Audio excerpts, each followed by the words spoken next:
कि पार्टी का आदेश वैसे तो समाज और देश के हितों की दृष्टि से होता है, लेकिन उससे हमें बहुत कुछ पाने को, सीखने को मिलता है। अब आप मुझे देखिए, मुझ जैसे कार्यकर्ता को पार्टी ने बनारस भेजा और मुझे बनारस मिल गया। मैं बनारस का ही होकर रह गया।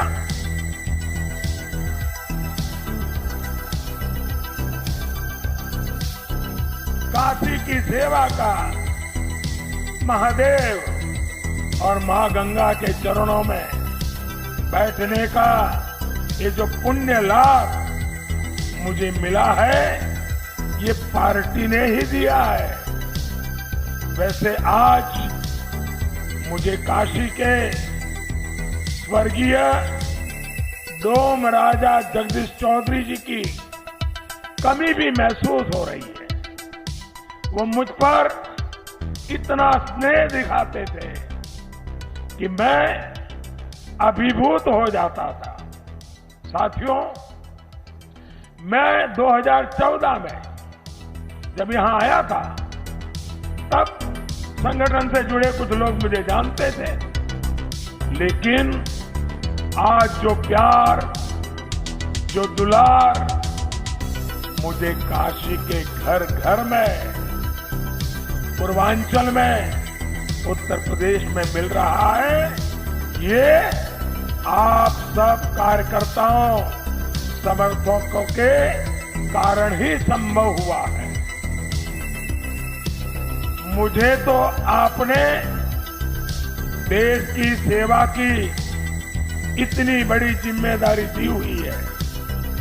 मैं दिल्ली में काम में लगा रहता हूं। मेरी अनुपस्थिति में बनारस में आप भाजपा कार्यकर्ता ही सब संभालते हैं। लोगों के मन में मेरे प्रति जो प्यार है, लोगों का जो मुझ पे भरोसा है, उसका श्रेय आप सब कार्यकर्ता साथियों को जाता है। आप मेरे लिए एक ओपन यूनिवर्सिटी की तरह है। भाजपा का एक कार्यकर्ता के नाते मैं आप सभी से, अपने कार्यकर्ता साथियों से भी बहुत कुछ सीखता हूं। साथियों, हमारा संगठन एक जीवंत इकाई है। हम कार्यकर्ताओं को परिवार मानने वाले लोग हैं। अपनी पार्टी को अपनी निजी प्रॉपर्टी मानने वाले ये गौर परिवारवादी लोग हमारा मुकाबला नहीं कर सकते। भाजपा संगठन शक्ति और कार्यकर्ता के बल से चलने वाला दल है। दूसरी तरफ वो पार्टियां हैं जिनके लिए धन बल और बाहुबल यही उनकी ताकत है। भाजपा कार्यकर्ता देश के लिए काम करते हैं, अपने स्वार्थ से ऊपर उठकर इदम न मम इसके भाव से काम करते हैं। हम सभी के लिए हमेशा से व्यक्ति से ऊपर दल और दल से ऊपर देश, यही हमारा जीवन रहा है। हम चुनाव जीतते हैं, लेकिन साथ ही लोगों का दिल भी जीतते हैं।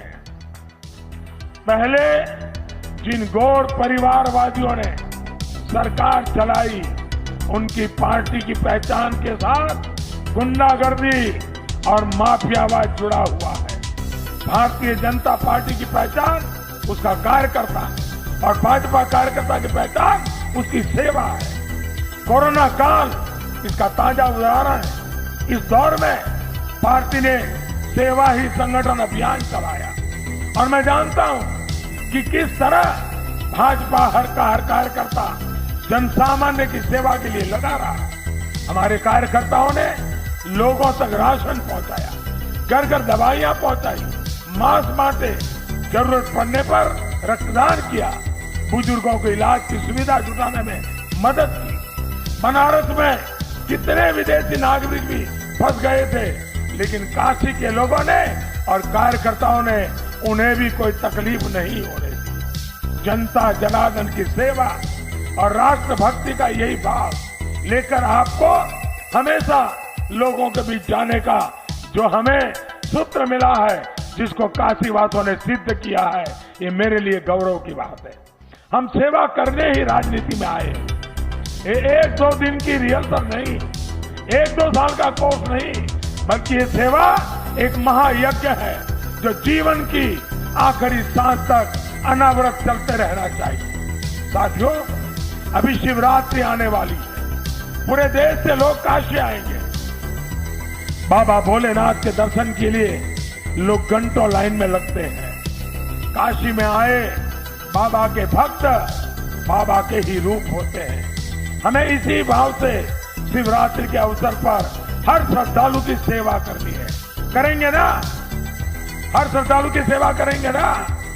साथियों, काशी भारत की संस्कृति की प्राचीन राजधानी रही है, लेकिन पिछली सरकारों ने बनारस को विकास से वंचित रखकर यहाँ के लोगों को परेशानियों के गर्त में धकेलने की कोशिश की। इनका पाप इतना ही नहीं था, इन गौर परिवारवादियों ने यही धारणा बना रखी थी कि बनारस बदहाल रहा है, बनारस ऐसे ही बदहाल रहेगा।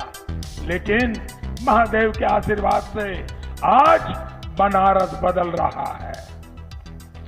आज काशी विश्वनाथ धाम, काशी और देश की गरिमा के अनुरूप हमारी पहचान की भव्य झांकी बनकर खड़ा है। कितने समय बाद बाबा का धाम और मां गंगा फिर से एक बार जुड़े हैं। आज मां गंगा स्वच्छ हो रही है और गंगा के घाट भी स्वच्छ हुए हैं, उनमें नए पत्थर लगे हैं। मुझे खुशी होती है जब लोग ये कहते हैं कि एयरपोर्ट से शहर अब जल्दी पहुंच जाते हैं। लोग जब बहुत गौरव के साथ बनारस में हो रहे सुंदरीकरण के कार्यों की तस्वीरें सोशल मीडिया पर डालते हैं तो मुझे भी अच्छा लगता है। अब बनारस के पास नया हाईवे भी है, रिंग रोड भी है और रुद्राक्ष जैसे आधुनिक केंद्र भी है।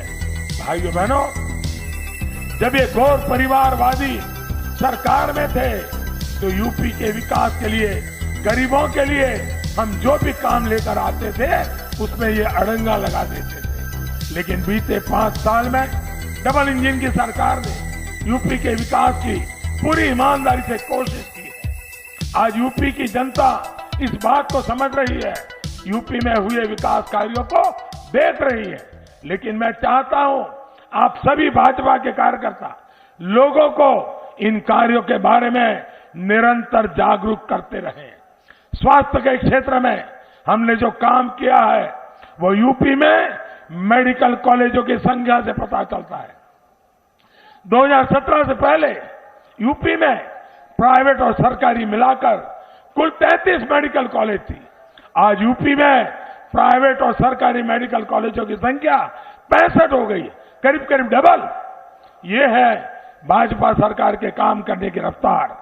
2017 से पहले जो सरकार थी उसने अपने 5 साल में यूपी के शहरों में 40,000 से भी कम, पूरे उत्तर प्रदेश की बात बता रहा हूं, 40,000 से कम घर बनाए थे। जबकि भाजपा की सरकार ने अपने 5 साल में यूपी के शहरों में करीब करीब 10 लाख घर बनवाए हैं। आप मुझे बताइए, कोई मुकाबला है क्या इन दोनों के बीच में? और साथियों, जब तक इनकी सरकार थी इन्होंने गरीबों का मकान बनने से रोकने के लिए हर संभव कोशिश की थी। बनारस में इनकी सरकार के 5 सालों में 1,500 से भी कम घर बनवाए थे, 1,500 से कम। जब आपके एक वोट ने परिवारवादियों को इनके आलीशान महलों में भेज दिया, जब आपने भाजपा सरकार को प्रचंड बहुमत से जिताया तो स्थितियां बदलनी शुरू हुई। योगी जी की सरकार में बनारस में 24,000 से ज्यादा गरीब परिवारों को उनका पक्का घर मिला है। साथियों, हमारी भाजपा सरकार ने सौभाग्य योजना के तहत यूपी के करीब करीब 1 करोड़ घरों में बिजली का मुफ्त कनेक्शन दिया है। कोरोना का इस काल में भाजपा सरकार 15 करोड़ गरीबों को मुफ्त अनाज सुनिश्चित करा रही है। इसमें भी 9 करोड़ पिछड़ा वर्ग के हैं, 3 करोड़ दलित है और 3 करोड़ सामान्य वर्ग के हैं। यूपी के 2 करोड़ 60 लाख से ज्यादा किसानों को पीएम किसान सम्मान निधि का 43,000 करोड़ रुपए का सीधा पैसा उनके बैंक खाते में मिला है। मेरे कार्यकर्ता साथियों, गंगा जी की सफाई को लेकर जितना भाजपा सरकार ने किया है उतना पहले कभी नहीं किया गया। यूपी में करीब करीब 11,000 करोड़ रुपए की लागत से 53 परियोजनाओं पर काम हुआ है। यहां रामनगर में रमना में सीवेज ट्रीटमेंट प्लांट काम शुरू करना हम शुरू कर चुके हैं। बनारस में गंगा जी में गिरने वाले 80 से ज्यादा नालों का पानी अब पहले ट्रीटमेंट के लिए जा रहा है। ऐसे अनगिनत काम जो मैं गिनाने लगूं तो शायद कई दिन निकल जाएंगे। मेरा आग्रह यही है कि आप सरकार के कार्यों को ज्यादा से ज्यादा लोगों तक पहुंचाते रहें। साथियों, आपके प्रयास देश की एक और मदद करेंगे। आपने इस बार लाल किले से सुना होगा, मैंने लाभार्थी योजना के सैचुरेशन की बात की है। सैचुरेशन का मेरा मतलब है जो हकदार है वो हकदार का 100% लाभ उस तक पहुंचना चाहिए। कोई 80-90 नहीं, 100%। 100% लाभार्थियों तक पहुंचने का मतलब होता है गरीब कल्याण के लाभ की योजनाओं से कोई छूटे नहीं। 100% लाभार्थियों तक पहुंचने का मतलब है समाज की आखिरी पंक्ति में जो आखिरी व्यक्ति खड़ा है उस तक सरकार खुद पहुंचकर उसे योजना का लाभ दे। और जब ऐसा होगा तो न तुष्टीकरण की कोई संभावना बचेगी और ही किसी भेदभाव की कोई संभावना बचेगी। इस काम में भाजपा के कार्यकर्ता की बहुत बड़ी भूमिका है। साथियों, हमारे लिए बनारस जैसे हर तीर्थ स्थल का विकास आस्था के साथ साथ अवसरों का विकास भी है। बनारस हो, अयोध्या हो, प्रयागराज हो, जब यहां विकास होता है तो अपने आप अपने साथ पर्यटन की अनेक संभावनाएं लाता है। इससे स्थानीय युवाओं को रोजगार मिलता है। लेकिन जो अपराध को उद्योग मानते हैं वो आस्था से जुड़े विकास कार्यों और उससे बनी जो नई संभावनाओं को भी वो हमेशा सांप्रदायिक चश्मे से देखते हैं। भाइयों और बहनों, काशी तो अविनाशी कही जाती है और काशी के लोग जब भी विश्वनाथ धाम परियोजना को लेकर गर्व का अनुभव कर रहे थे तो उस समय हमने एक और अनुभव किया।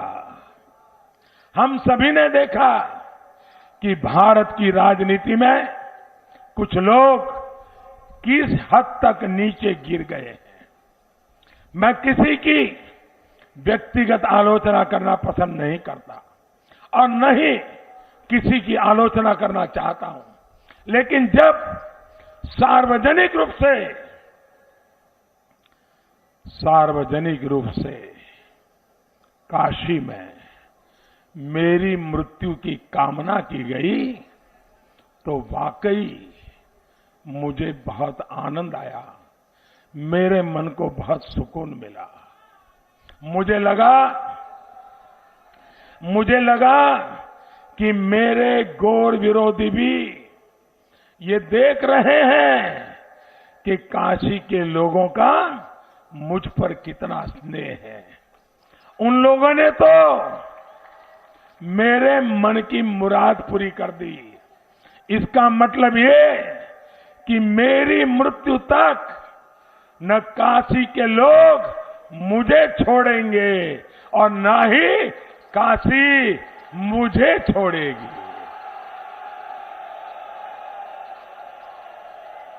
और मुझे विश्वास है काशी की सेवा करते करते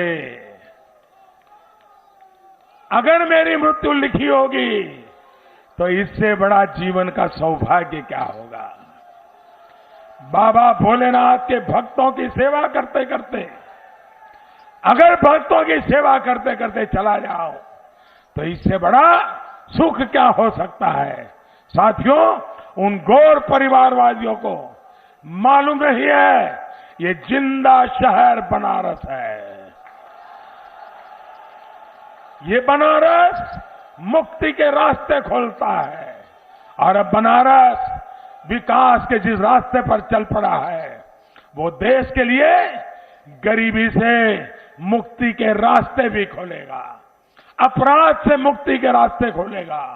यही मार्ग परिवारवाद में जकड़े भारत के लोकतंत्र को भी मुक्ति का रास्ता दिखाएगा। साथियों, पिछली सरकारों में हालत ये हो गई थी कि बेखौफ अपराधी बाबा विश्वनाथ मंदिर से सोना काट करके ले गए थे, मंदिरों से मूर्तियां चोरी हो जाती थी, महादेव की काशी को भूमाफियाओं, ड्रग्स माफियाओं के हवाले करके इसकी पवित्रता नष्ट करने की कोशिश हो रही थी।